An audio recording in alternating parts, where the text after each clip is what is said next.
Rapha, the upmarket cycling clothing company founded by Simon Mottram in 2004, is one of the biggest brands in cycling as far as clothing is concerned. The company is often compared to Marmite, as they divide opinion thanks to their high prices, and the brand is often associated with wealthy metrosexuals, dubbed the Raphia by its detractors. Mottram has been quoted saying, "Some people love us and some people don't, and that's fine, and that you should look good if you're spending all day on a bike with no real interest in reducing their quality to satisfy a cheaper price point." Some people ask why bike clothing is not seen in the same light as fashion, with Mottram being dubbed as the fashion police for cycling. It does seem odd that people are willing to spend upwards of £2,000 on a bike, but won't splash out on the kit to go with it. Rapha sells everything from casual wear to cycling kit, events, social networks, and until recently it even had its own holiday arm.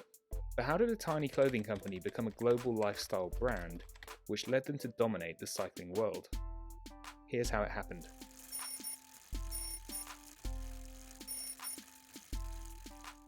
Before Mottram started the business in 2004, he faced over 2 years of difficulties and suffered 200 meetings trying to raise funds to launch the business because cycling was not as popular back then as it is today. No bank wanted to invest, especially because Mottram had little experience either selling clothes or running an online business. After 200 funding meetings, Mottram finally raised capital from 6 wealthy private investors and a long list of friends and family. Mottram came up with the idea for Rapha in 2001 because he was fed up with the poor quality of cycling clothing on the market and found that most clothes either didn't fit well or used poor quality materials, whilst others only came with shocking designs. He was inspired to start Rapha by the 1960s cycling team, named after the drinks company San Rafael. Thanks to their shoestring budget, Mottram had to advertise the Rapha message via word of mouth alone, and soon their newly launched clothing started to attract interest, with the firm turning over £300,000 in its first year, and the business grew with 4 values: love the sport and make it a part of your life, inspire others and lead by example, suffer because good enough isn't, and think for yourself, always being proactive.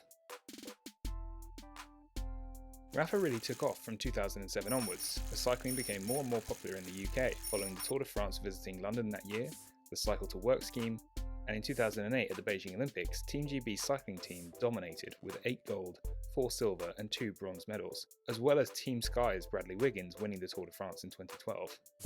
This British success caused cycling to boom in popularity, creating a new group of cyclists named MAMIL, middle-aged men in lycra.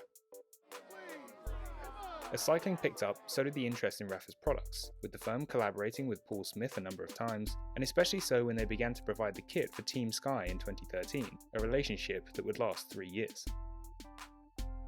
But Mottram looked ahead and didn't want Rapha to be just another clothing company, so they created the Rapha Cycling Club, a members-only club offering access to events at their clubhouses around the world, exclusive kit, a social network for cyclists, as well as discounted bike hire and coffee, among other things.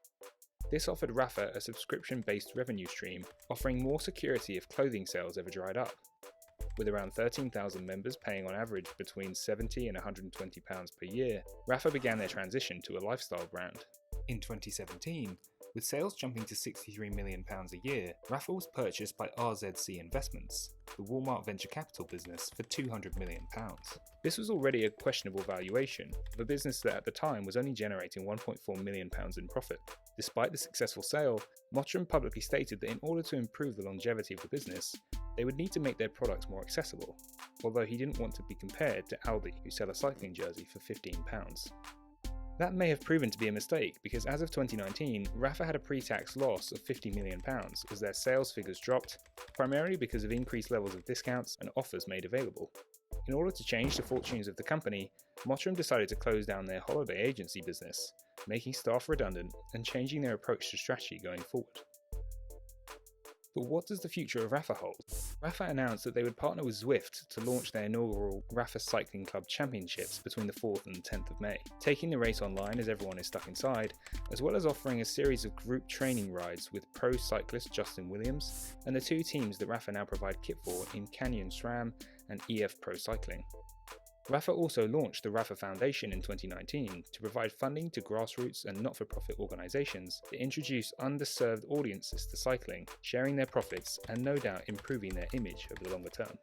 Despite their success and domination of the market, Rapha is still fiercely debated among cyclists, with some suggesting that the aforementioned Aldi jerseys are probably just as good as what the 20th century legends used to wear, and others believe that in the Sunday peloton, it's all about how much disposable income you have, and nothing else seems to matter.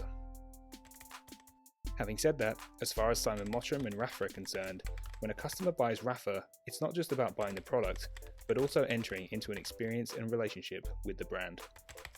And that's how it happened.